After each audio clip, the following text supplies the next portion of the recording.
आज राज्याचे यशस्वी असे मुख्यमंत्री आदरणीय देवेंद्र फडणवीस साहेबांनी महायुती सरकारचा अर्थसंकल्प सादर केला। विधानसभेच्या निवडणुकीच्या निमित्ताने किनारपट्टीवरच्या सगळ्यात ज्या मतदारसंघाच्या कोकणातल्या जनतेला आपण महायुतीवर विश्वास ठेवून आमचे लोकप्रतिनिधी निवडून द्या आणि आम्ही कोकणातला मच्छीमारांचा असो किंवा एकंदरीत सागरी पूर्ण किनारपट्टीचा विकास करू असा शब्द आम्ही सगळ्या जणांनी तिकडल्या जनतेला दिला होता आणि म्हणून देऊ तो शब्द पूर्ण करू। जसा तो एका चित्रपटाचा डायलॉग आहे, मैं कमिटमेंट देने के बाद मैं खुद की भी नहीं सुनता, त्या प्रकारे या अर्थसंकल्पामध्ये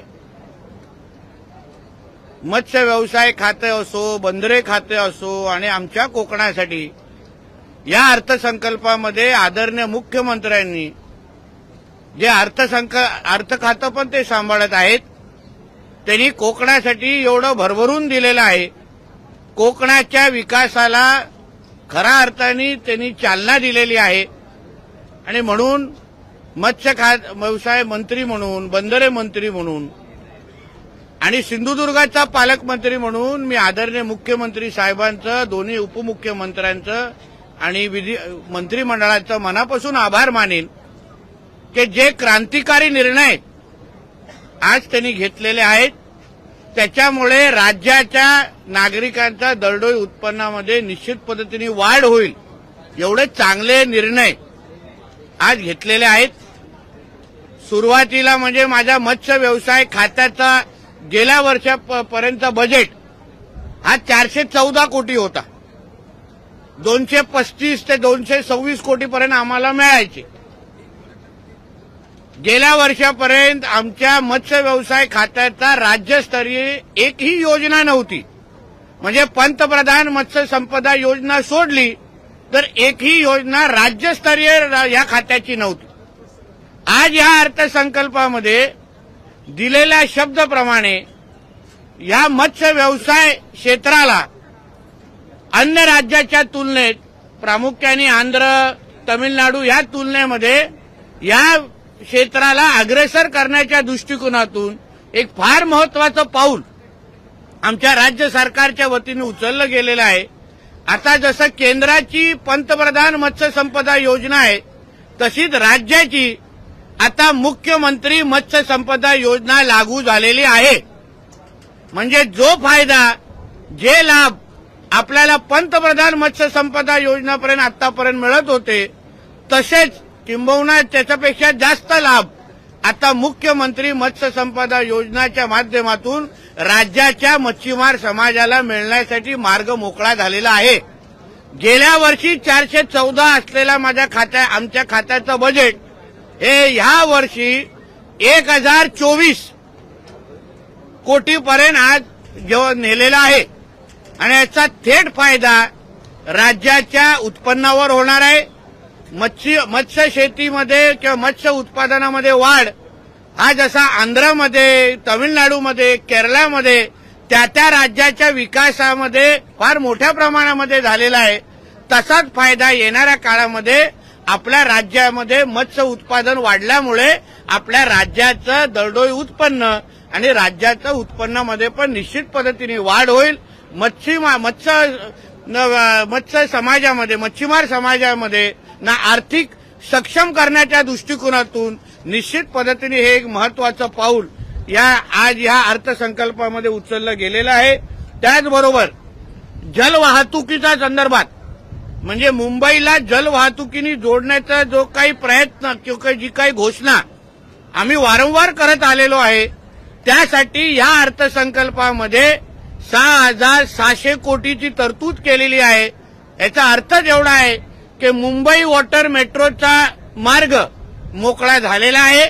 लवकरच जशी आपण मेट्रो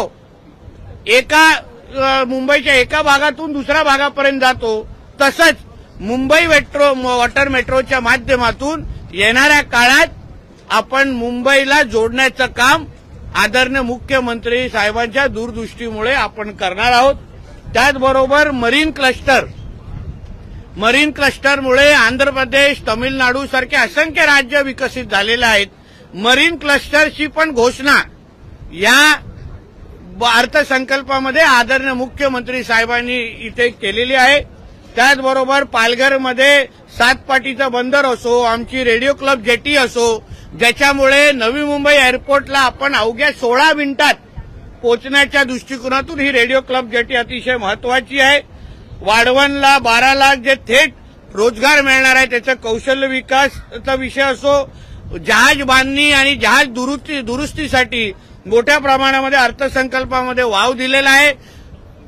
त्याच्यानंतर सिंधुदुर्गसाठी जी आमची सिंधू रत्न योजना होती त्याला परत एकदा 3 वर्षासाठी त्याची घोषणा करण्यात आलेली आहे। त्याच्यामुळे सिंधुदुर्गच्या विकासासाठी फार मोठा हातभार त्यामुळे निश्चित पद्धतीने लागणार आहे। एकंदरीत कोकणाच्या सर्वांगीण विकासासाठी आणि मत्स्य व्यवसाय आणि बंदरे खात्याच्या माध्यमातून आमच्या महाराष्ट्राला एक प्रगतशील राज्य बनवण्याच्या दृष्टिकोनातून महत्वाच्या घोषणा आणि निर्णय या अर्थसंकल्पामध्ये घेतलेले आहेत।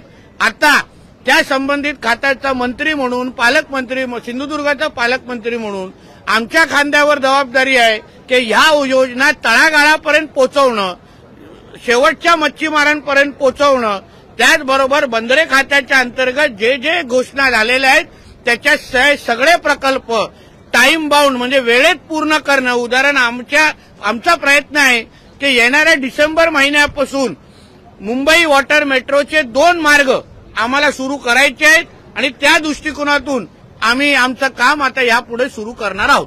धन्यवाद। आज के बजट में जो हमारे फिशरीज और पोर्ट बंदर खाता डिपार्टमेंट के बारे में एक ऐतिहासिक निर्णय हमारे मुख्यमंत्री जी ने, जो हमारे फाइनेंस मिनिस्टर भी है, हमारे सरकार के प्रमुख है, फिशरीज का बजट उन्होंने 1024 करोड़ तक उन्होंने बढ़ाया है।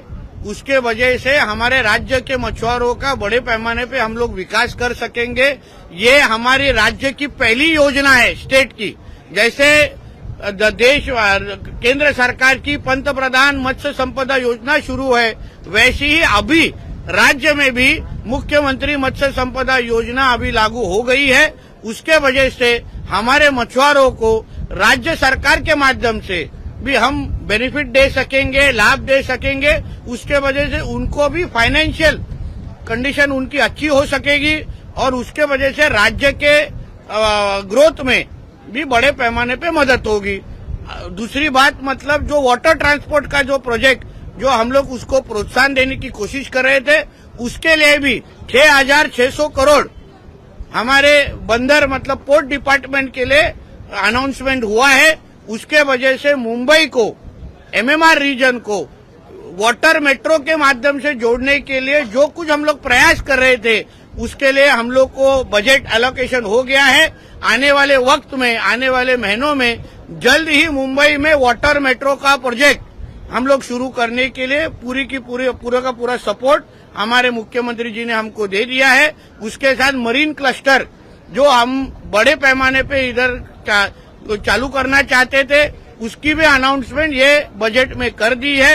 मतलब ये बजट के माध्यम से जो 877 किलोमीटर की जो हमारी कोस्ट लाइन है उसको विकसित करने के लिए जो ताकत सरकार के माध्यम से हमको जरूरत थी वो ये बजट के माध्यम से मिल गई है। सर, मध्यम वर्ग को इसमें इस बजट से कितना फायदा होगा? बड़े पैमाने पे फायदा है। आप देखिए, जैसे उदाहरण मेरे डिपार्टमेंट के दृष्टि आप सोचेंगे तो मुख्यमंत्री मत्स्य संपदा योजना के वजह से जो मध्यम वर्ग जो हमारे जो मछुआरे हैं उनको मदद हो जाएगी। जो वाटर मेट्रो चालू करने वाले हैं उसके वजह से ट्रांसपोर्ट, क्योंकि वो अफोर्डेबल प्राइसेस होंगे, इसके वजह से ये बजट के माध्यम से मिडिल क्लास और सभी वर्गों के लिए अच्छा बजट मतलब प्रभावी बजट, जिसके वजह से स्टेट की फाइनेंशियल कंडीशन और सुधरेगी।